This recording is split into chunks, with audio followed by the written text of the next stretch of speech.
I'm lucky to know Georgia.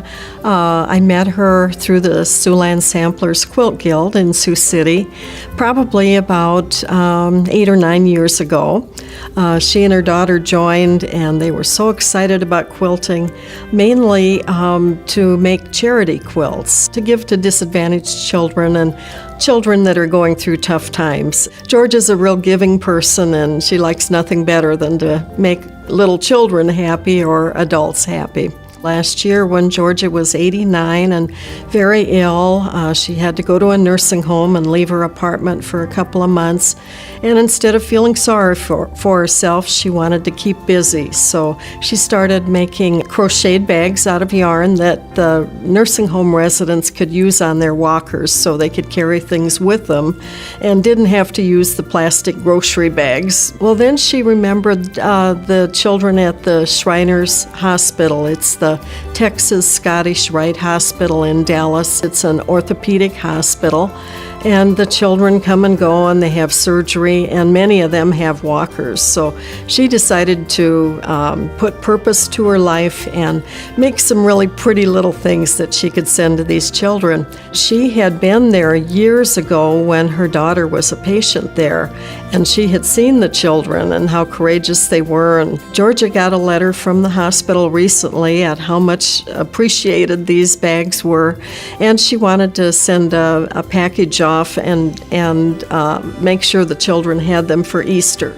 Georgia has tremors that she would require surgery for or some pretty serious medication for, and she just doesn't feel that she's a candidate for those things at her late age. But she's found after crocheting for many hours that the tremors are lessened. She told me she spends at least 4 or 5 hours a day crocheting, and that doesn't count the time she spends going to buy yarn. She says she gets as much out of this as the children do.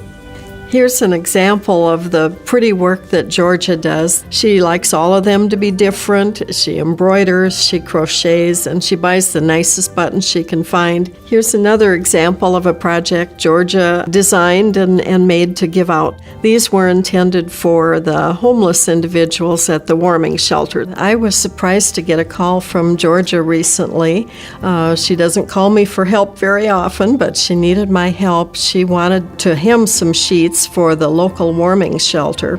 She'd heard a story that they were turning Sioux City residents away during a cold spell because there just wasn't enough cots and beds for them. So she decided to take her Christmas money that she had personally received and go to a sale at a local department store and buy the nicest flannel sheets she could find and hem them herself and donate them to the warming shelter. I said, I have friends, we have sewing machines, we'll get together and we'll help you with your project.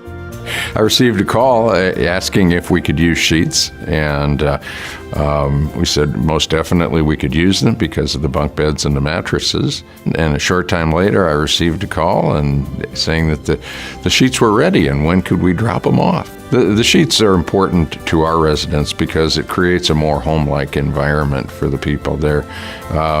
For the time before that, we'd give them comforters or blankets to sleep on, but essentially they'd sleep right on the bare surface of the cot. When we received our bunk beds that had mattresses on them, with the sheets we were able to put the sheets on the bed and on the mattresses and make them seem a little bit more like home.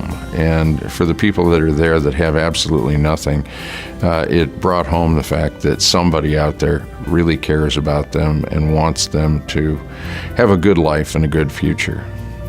If Georgia were here today, I would just say thank you for the warmth of your heart and for thinking of people that probably you'll never see, that can never pay you back or thank you. I know she's loved at her church and places she's worked. She'd been a nurse in Sioux City. She'd taught Sunday school. Just a wonderful wife and mother, and someone who her whole life gave back to the community. She's an inspiration.